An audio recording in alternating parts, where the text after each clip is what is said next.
So I've got some water, just some tap water, and I'm just going to pour some in.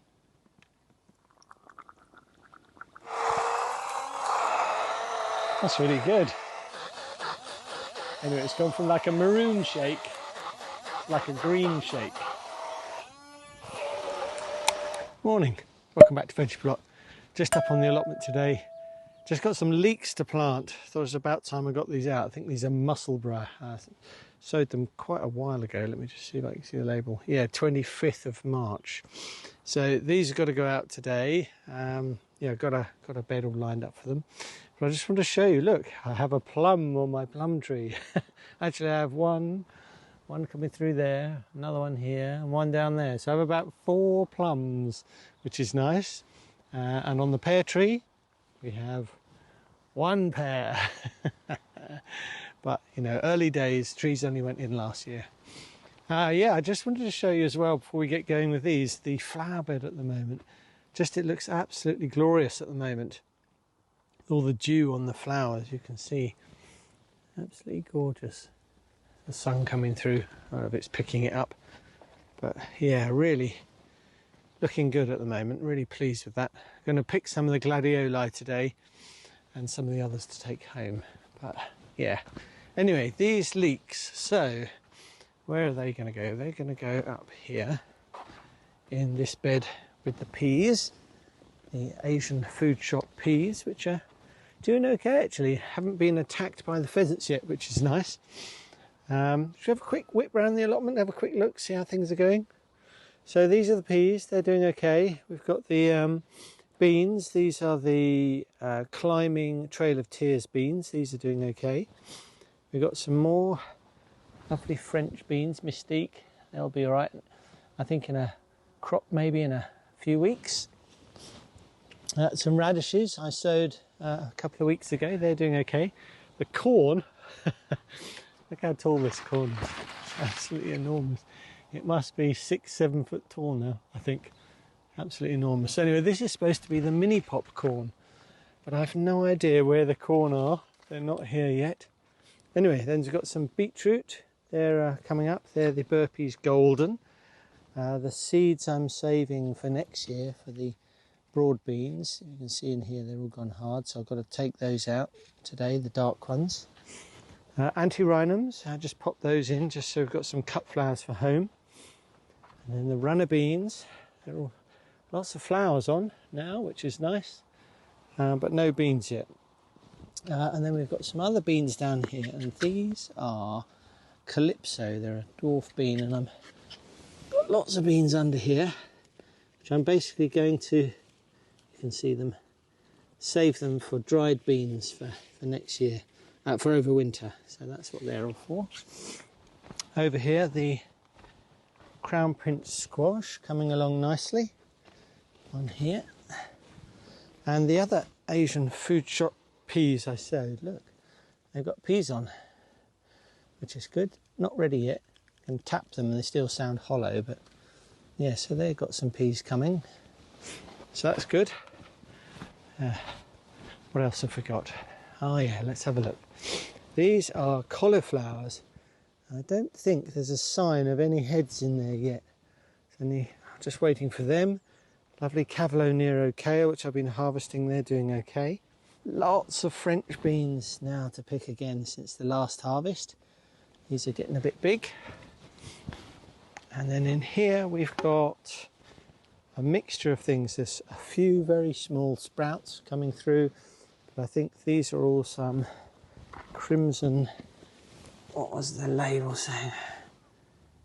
Crimson, oh, claret broccoli. So looking forward to those. So they're doing okay. And then down here, we've got some peas. They're ready to come out.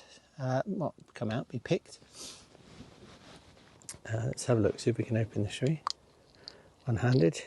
Oh yeah, look at them. Gorgeous. These are Hurst green shaft peas, and they've finally picked up, so there's quite a lot to pick there. These corn, I've absolutely no idea how they're doing. They've started to flower and send out pollen shoots and tassels and so on, but it's all weird sizes and so on, so I'm not particularly sure what's happening with those. And then down the end we've got black magic kale in here, some rocket which has gone to seed. I'll probably take that out because that can seed everywhere, become a right pain. And then finally a few zabroon shallots which are just were leftovers. So yeah, that's more or less where we are in the allotment. Right, after that long little tour, let's get on and plant these leeks, shall we? Brought a handy dibber from home. I need to fill up some watering cans. Wait for them to fill up. It's still getting quite warm here already, so I think I'll take that off. And yeah, it's really good having this chute. I can tell you, if you have a shed and you have water butts near it, then it might be worth fixing something up like this, because it really makes a heck of a difference. Anyway, right, enough of that. Let's go on and do these leeks. Actually, one thing I need for doing the leeks is a bucket. I'll show you why. Right, just put that there a minute. So yeah, having a bucket which you can fill with water can really help with separating your leeks. And this is a little trick or tip, I suppose, I picked up from Sean James Cameron, who's also on YouTube. If you haven't seen him, I'm sure you have, very popular YouTuber. But yeah, if you take the leeks out of the tray, you can see they're all quite matted on the bottom. And by putting them in a lot of water, let me just get the watering can, it can actually help to loosen up the compost and loosen up the roots without damaging them too much. Yeah, just pour lots and lots of water in just to cover the root ball. And you can see all the compost is coming off already. And you can just break them apart gently, just let the water soak in, and then slowly you'll be able to tease them apart. Just gone and got the lid for the tub. I shall show you why in a minute. Well, basically I'm going to fill it full of water, this top bit. You could use anything, I suppose, sort of a tray or a pot or whatever, but just something which holds water. And then you can, when you've got your leeks, you can gently just tease them apart. You'll see they come apart quite easily. And then just drop them into that water just to make sure the roots stay moist. So I gently just pull them apart. Quite nice roots on these, and then drop them in the lid. I don't know how many leeks I've got here. I think I've got absolutely dozens, probably far too many. But we shan't go short of leeks over the winter. Last year I planted some Bulgar's Roizen. I think that's how you pronounce it. And they were sort of a long, thin summer leek. I wasn't all that pleased with them actually, so that's why this year I've gone back to these, which are the Musselburgh, which always seem to do quite well for me. So I'm hoping we get some slightly bigger and chunkier leeks this year. Anyway, got some lovely little roots on these there. I know some people trim the roots and also trim the leaves, and I tried that last year, and to be honest I don't know that it really made any difference. So I haven't got much time today, so I can't be bothered to do that. So anyway, these are coming apart quite nicely now.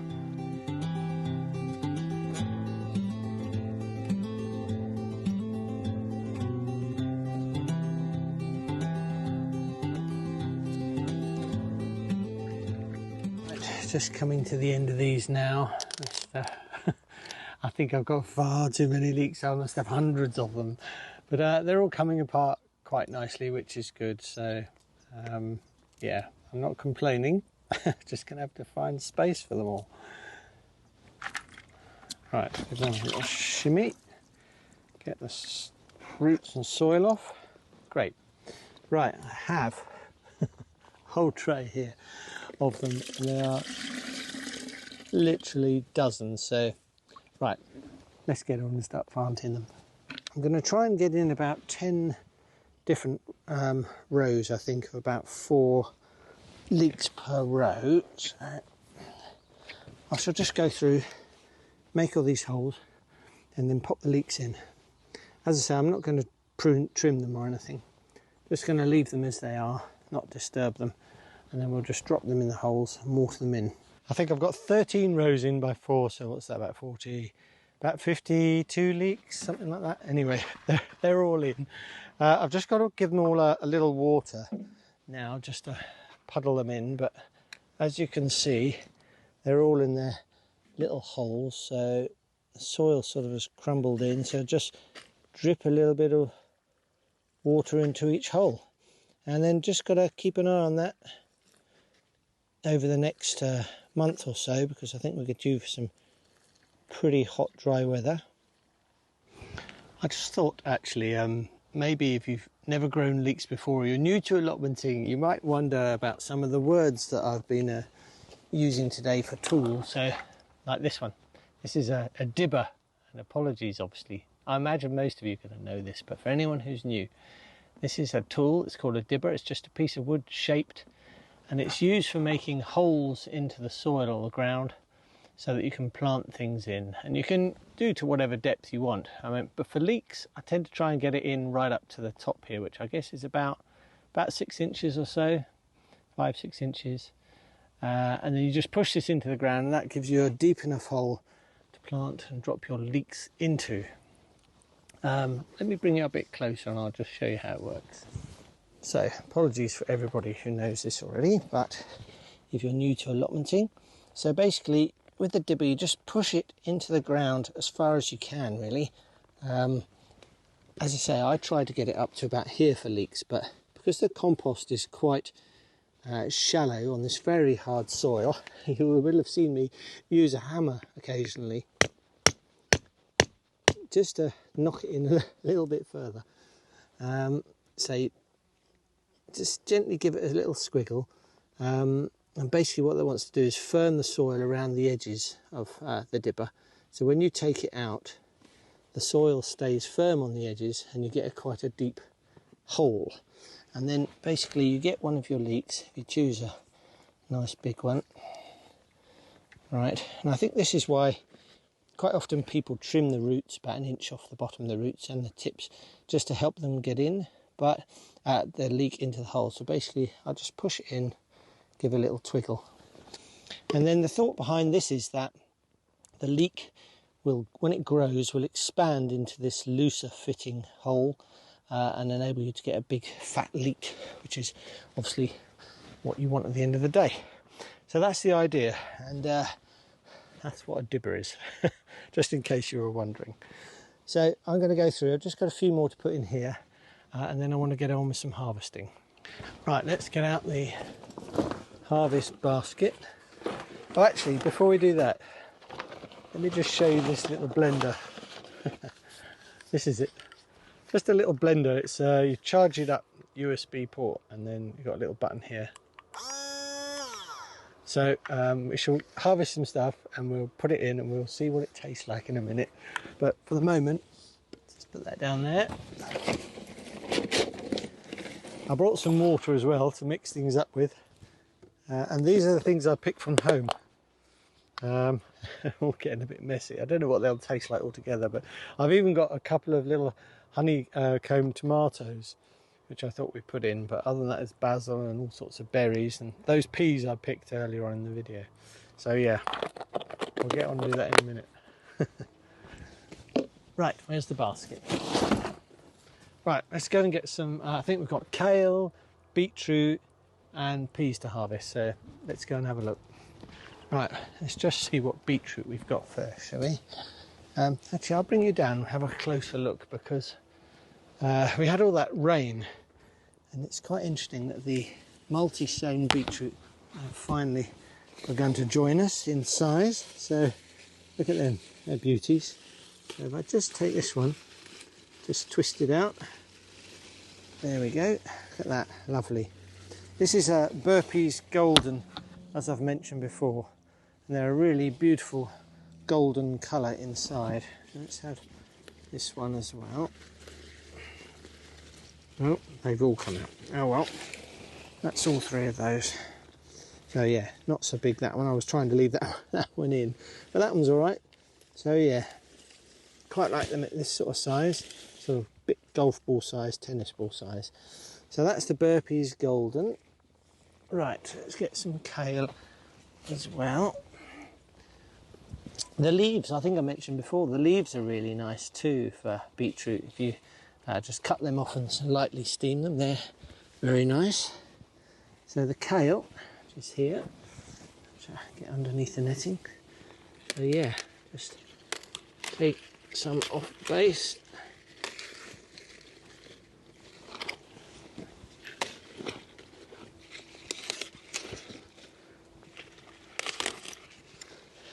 Look at that, absolutely gorgeous. Ooh, lovely. Right, let's get that out. There we go. Perfect. Right, put that in there. And now, let's put that back on there.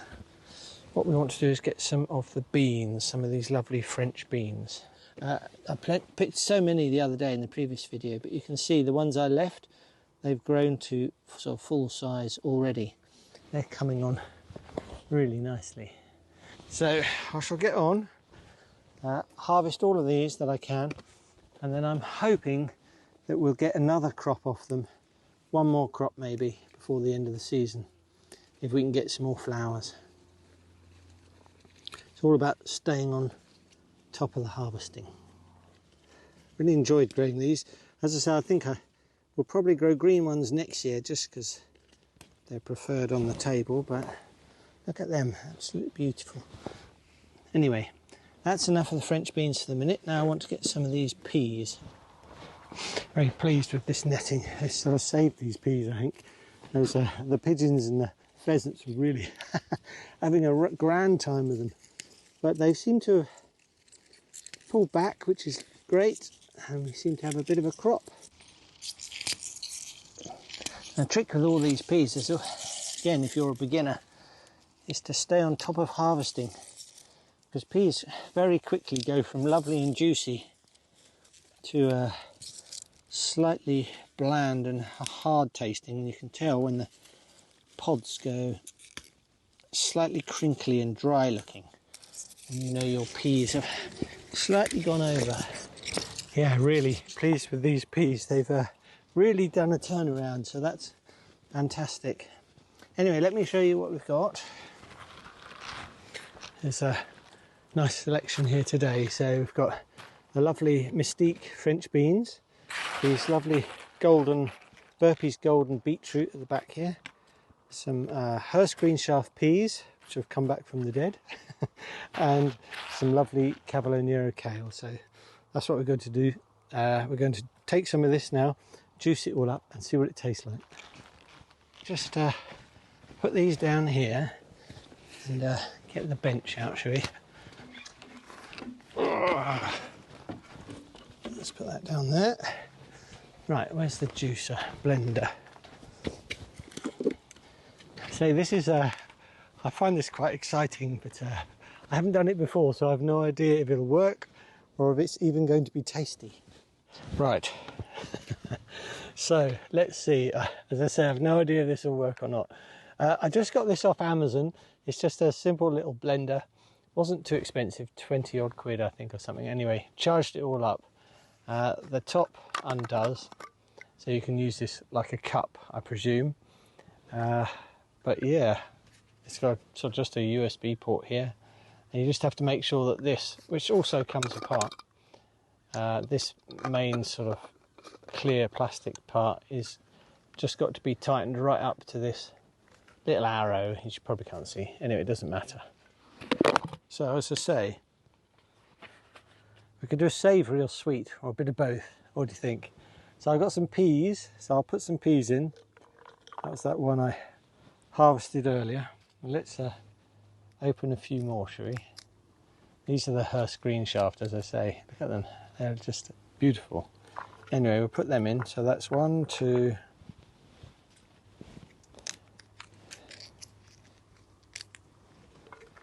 3 pods of peas. That's them in there. And we'll put in about a bit of basil.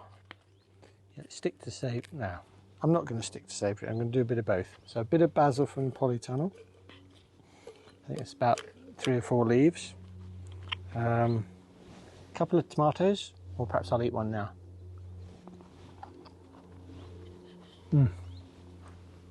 I love these tomatoes. These are honeycomb, absolutely delicious. I prefer them to sun gold, is it? But yeah, anyway, put one of them in. And then I say we've got some parsley, which I picked from the polytunnel. Put that in. And then I've got some berries. Another pea. Let's have a look, see if we can see what we've got in there. Check there are no strigs. Yeah, so berries. There's red currants, black currants, not black currants. Yeah, black currants. Sorry, red currants, black currants, tayberries, and some blueberries. So dip all them in there.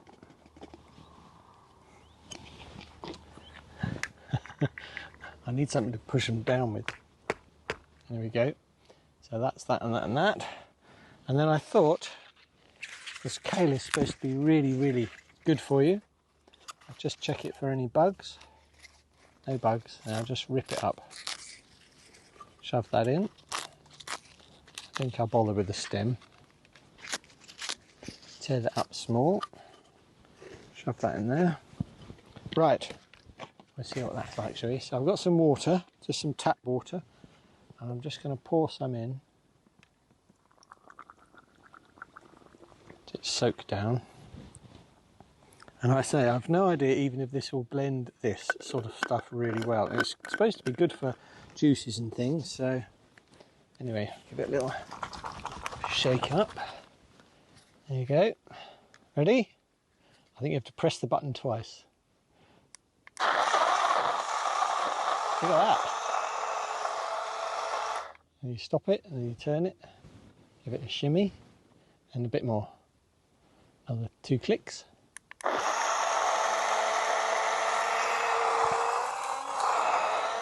That's really good.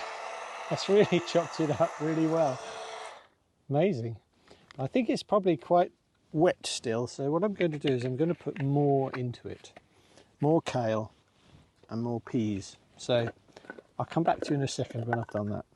Right, I've put some more kale in and some more peas. Let's just see if we can blend that up as well. It's really good. Goes around really quick. You're supposed to give it a little shake. Amazing. Right. Doesn't look very appetizing colour, but I know that I've done juicing before. Most often my juices end up brown, you know, whereas there should be one sort of colour. But anyway, we'll try this and see what it's like. It's sort of olivey green with sort of bits in it. I don't know if you can see that. And the inside, can you see in there without me spilling it? Anyway, cheers.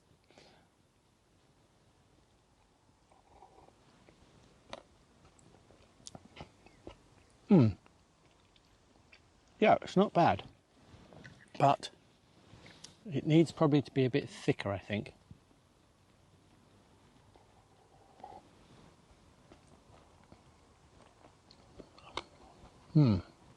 Yeah, it's good.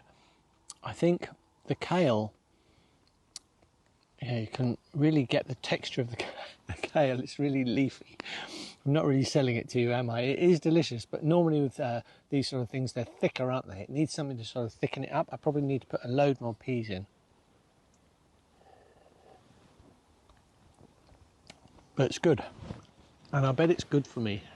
Anyway, so what I'm going to do is I'm going to put a lot more peas in. I think next time as well, perhaps I would leave out the basil. So what I need to do really is refine some recipes, isn't it? Look at some recipes. And yeah, maybe some lime. I think that's quite good in these sort of things. Cucumber. I have to get some of them from the polytunnel.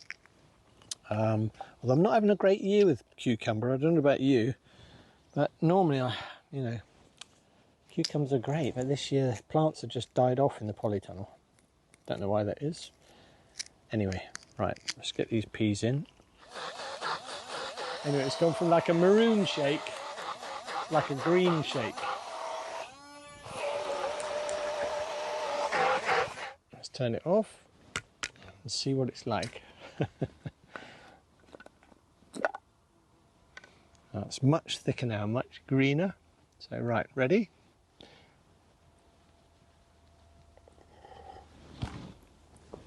Oh, that's nice. That's really nice, actually. That's got a more subtle flavour. It's not so much of the basil. It's sort of more like peas now.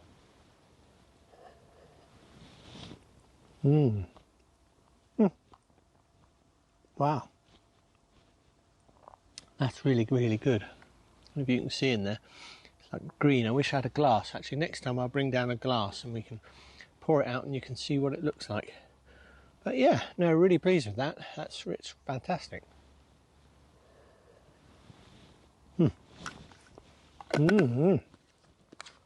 That's really nice.